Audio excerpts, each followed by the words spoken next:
Hello guys, good morning everybody. How are you all? I wish that you all are fine. Today we'll discuss about descriptive paragraph which I have told in the next previous video in syllabus. Then today we discuss about it. It is very easy and I can say that very easy thing. Let's discuss. तो आज हम descriptive paragraph के बारे में पढ़ने वाले हैं जो अधिकतर 7th 8th 9th 10th सब में पूछे जाते हैं, सब में पढ़ाए जाते हैं। ठीक है, तो सबसे पहले हम ये जानेंगे कि डिस्क्रिप्टिव पैराग्राफ को कहा क्या जाता है और क्या क्या ऐसे फीचर्स है, क्या क्या ऐसे बातें हैं जो उसको लिखने के टाइम हमें याद रखनी चाहिए। ठीक है, तो पहला कह रहा है क्या, what is called descriptive paragraph. ठीक है, तो इसका आंसर हम देखते हैं। A descriptive paragraph is a writing task in which a person, place or an event is described. Descriptive मतलब आप समझ रहे, descriptive it's means to describe about anything. अब पैराग्राफ मतलब समझ ही रहे, टू राइट अबाउट एनीथिंग, एक पैरा में कुछ लिखना। तो डिस्क्रिप्टिव मतलब किसी चीज़ को डिस्क्राइब करना एक पैरा में। ठीक है, तो यहाँ कह रहा है कि डिस्क्रिप्टिव पैराग्राफ क्या है कि राइटिंग है, एक लेख है जो किसी पर्सन, प्लेस और इवेंट के ऊपर डिस्क्राइब किया जाता है, पूरा विस्तार रूप से उसके बारे में लिखा जाता है। ठीक है, आगे कह रहा है it is written to present fact about a particular person, place और an event to the reader. ये जो है, जो राइटिंग होती है, डिस्क्रिप्टिव पैराग्राफ जो राइटिंग होती है उसमें क्या होता है, रीडर को मतलब जो पढ़ रहा है उसको पूरा फैक्ट मतलब वास्तविकता, तथ्य, सारे चीज़ जो फैक्ट होते हैं वहीं मतलब इवेंट के बारे में, प्लेस के बारे में, पर्सन के बारे में सिर्फ फैक्ट लिखा जाता है, कुछ बना के नहीं लिखना होता है। जो रियलिटी होती है, जो फैक्ट होता है उस चीज़ के बारे में, वही चीज़ हमें लिखना होता है।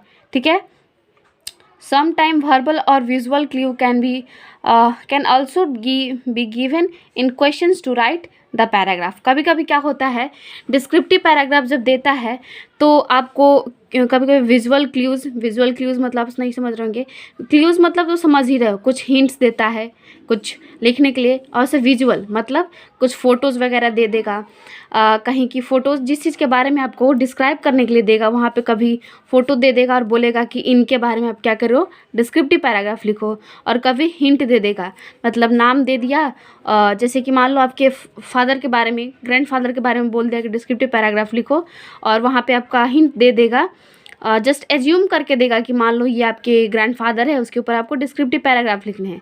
और क्ल्यू में दे देगा क्या, उनका उम्र, उनका हाइट, उनकी एजुकेशन, कहाँ से एजुकेशन किए, अभी क्या कर रहे हैं, क्या जॉब किए थे, उन किनकी शादी हुई, किनके साथ शादी हुई, कितने मतलब उनके डॉटर हैं, सॉन्स है। ठीक है, तो उनके बारे में उनका पूरा फैक्ट जो लिखा जाता है ना, उसी को कहा जाता है डिस्क्रिप्टिव पैराग्राफ।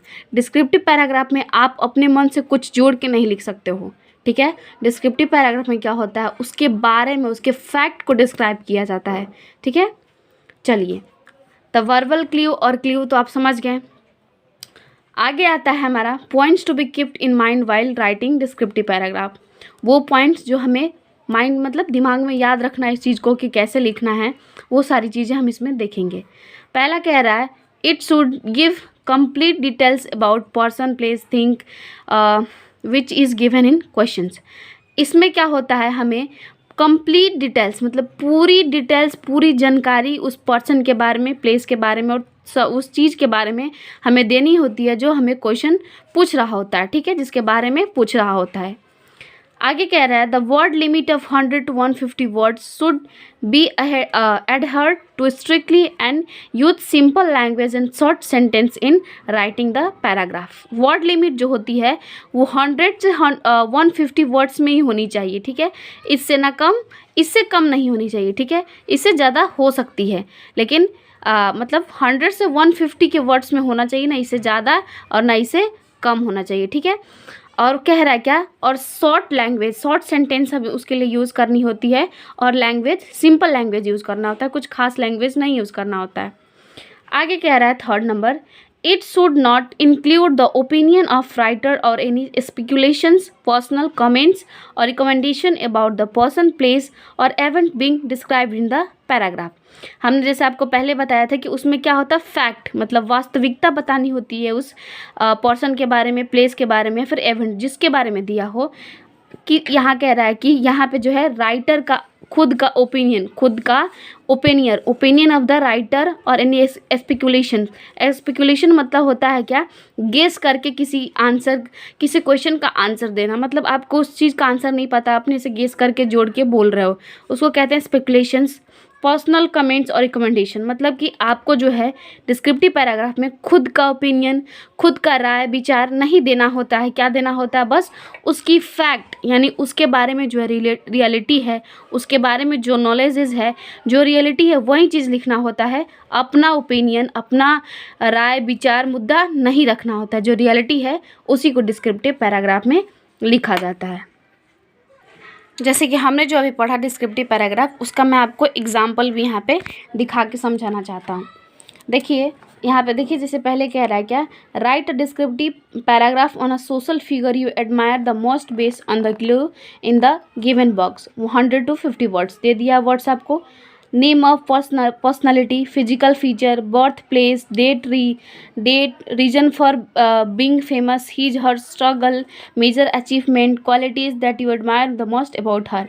यहाँ पे कह रहा है क्या, एक सोशल मतलब सामाजिक व्यक्ति के बारे में, जो सोशल फिगर है आपके मतलब सोसाइटी में या फिर हमारे सोशल मतलब समाज में जो काफ़ी फेमस हुए हैं, चाहे वो किसी फील्ड का हो, काफ़ी फेमस पर्सन हो, उसके बारे में लिखना है। ठीक है, और यहाँ पे देखिए बता दिया है कि उस सोशल पर्सन पे क्या क्या चीज़ उसका मेंशन करना है। जिसके नेम ऑफ पर्सनालिटी मतलब वो उनका नाम लिखना है आपको, उसका फिजिकल फीचर लिखना है, बर्थ प्लेस लिखना है, उनका बर्थ प्लेस या फिर उनका डेट ऑफ बर्थ लिखना है आपको, उनका किस वजह से वो सोशल पर्सन है फेमस हुए वो लिखना है, उनका स्ट्रगल लिखना है, उनका मेजर अचीवमेंट लिखना है, और कौन सी क्वालिटीज़ आपको सबसे ज़्यादा भाती है, उनमें उनकी क्वालिटी सबसे अच्छा लगती है, उनके बारे में आपको 100 to 150 वर्ड्स लिखने हैं। तो क्लियर दे दिया ना यहाँ पे क्या है, पूरा फैक्ट बता रहा है, फैक्ट लिखने को कह रहा है, आपको अपने मन से जोड़ के नहीं लिखना होता है। ठीक, सेकेंड क्वेश्चन को देखिए, कह रहा है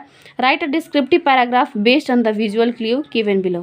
देखिए विजुअल क्लू यहाँ पे दिख रहा है आपको, ये क्या है, एक पहाड़ टाइप का दिख रहा है। अब इसके ऊपर ये कहाँ यहाँ पे आपको कुछ खास दिखाई नहीं दे रहा है ये फिगर, इसलिए मतलब नहीं समझ में आ रहा है कि क्या है। नेक्स्ट क्वेश्चन आपको दिखलाते हैं। जैसे यहाँ पे देखिए, right a descriptive paragraph based on visual clue given 100 to, हमने बताया था ना कि 100 से कम नहीं होना चाहिए और 150 वर्ड से ज़्यादा नहीं होना चाहिए। ठीक है, और सिंपल लैंग्वेज, सिंपल वर्ड और वर्ड लिमिटेशन इतना के इतना बीच होना चाहिए।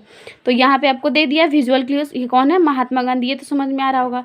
अब महात्मा गांधी के ऊपर आपको पूरा डिस्क्रिप्टिव पैराग्राफ लिखना है। तो इनके बारे में अपना ओपिनियन नहीं, इनका क्या क्या लिखोगे आप, इनका नाम, इनका फिजिकल फीचर क्या है, डेट ऑफ बर्थ, कब जन्मे थे, कब इनका डेथ हुआ, ये फेमस क्यों हुए, इनका क्या क्या स्ट्रगल था लाइफ में, इनकी मेजर अचीवमेंट क्या थी, और इनकी कौन सी ऐसी बात है जो आपको ज़्यादा भाती है, ज़्यादा अच्छी लगती है। ये सब चीज़ आपको लिखना होता है। यही होता है आपको डिस्क्रिप्टिव पैराग्राफ। चलिए, at last I want to say that if you like this video, then like, subscribe and share to your friend who wants and comment on my channel for the better knowledge of English. Thank you so much.